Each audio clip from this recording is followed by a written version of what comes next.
We are just a few days away from Revenge of the 6th, but right now, we're hanging out on May the 4th on a Friday. Just awful. Not bad at all. I was fed that line by my producer, so, you know, that's why it worked so well, perfectly delivered. MSI Day 2, Group B action from the Play-Ins after Group A. Gambit sitting at a perfect 3-0.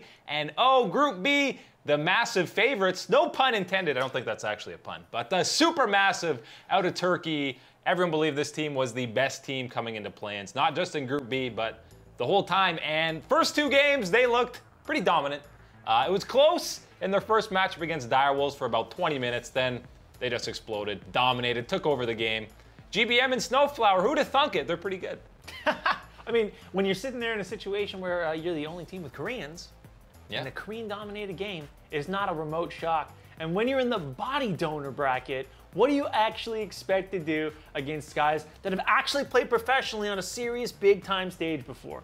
Yeah, that's a GBM story of his career is amazing. He's basically played in every single region that you can possibly think of. But Zeitnot here, the best AD carry at this tournament. Yeah, he showcased it throughout here. And, you know, I mean, look, they're flashing into Pentagram's base here. Obviously, Pentagram was pretty convincingly the weakest team in this group so far, but Rainbow 7 were the favorites in Group A. They did not look great on day 1. Supermassive looks much better, and as we're recording this, they're playing their final game against Kaboom, and before 20 minutes, they got a 12K Gold League, and it's 16-1. Probably going to win that game. That's a wrap. Probably going to be going to 3-0.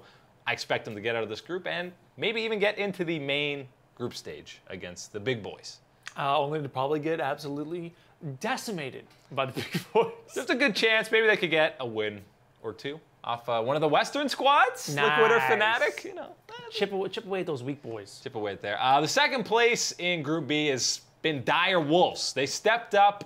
They got destroyed by Supermassive in that first game, but rebounded against Kaboom. And teams from the Oceania League and upsetting Brazilians is just a theme that happens at pretty much every international tournament. Chippies looked like a gold 5 Camille in his first game, but he was popping off on the Irelia, one of his patented champions, and the Direwolves look pretty clean. Zoe's back, by the way. Yay! She did get fixed. She's not completely busted, but she's still such a toxic champion to play against.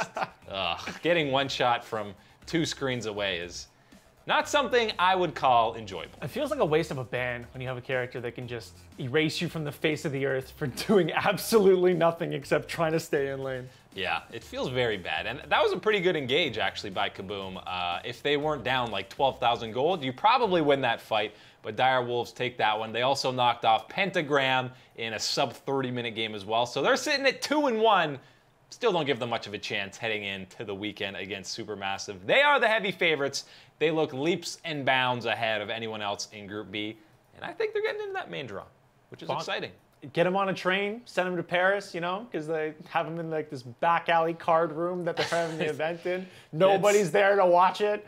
Nobody cares. I hope it gets better on the weekend when people aren't working and you don't have the time smack in the middle of a weekday at 11 a.m. People have jobs, Riot. They can't come to these events, so maybe the weekend will be better, but day 1 and 2, it was sad. It was the heartbreaker, to say the least. You could individually count the number of claps you could hear for the crowd opening introductions. Gets underway, more action in Group A on Saturday, tomorrow. Day 2, where Gambit looks to keep up their perfect 3-0 record. They open things up against Ascension, who are 0-3. KLG, Chaos Latin Gamers, sitting at 2-1. And Rainbow 7, who were the big favorites coming out of this group, sitting at 1-2. They got their work cut out for them heading into the weekend. I got to think Gambit's getting out of there. Gambit's looking real mint right now. I mean, when you got guys who are favorites that are limping their way through these things, opens up the bracket to anyone and anyone who wants to take it. And Diamond Proc said in an interview he thinks if they were in the EULCS, Gambit would be top 4.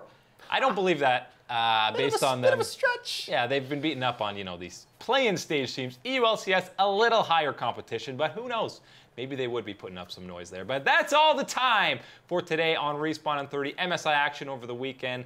More CSGO. Plenty of stuff going on this weekend, so make sure you're enjoying it. Eric and Mathos, thank you guys for watching. See you next week.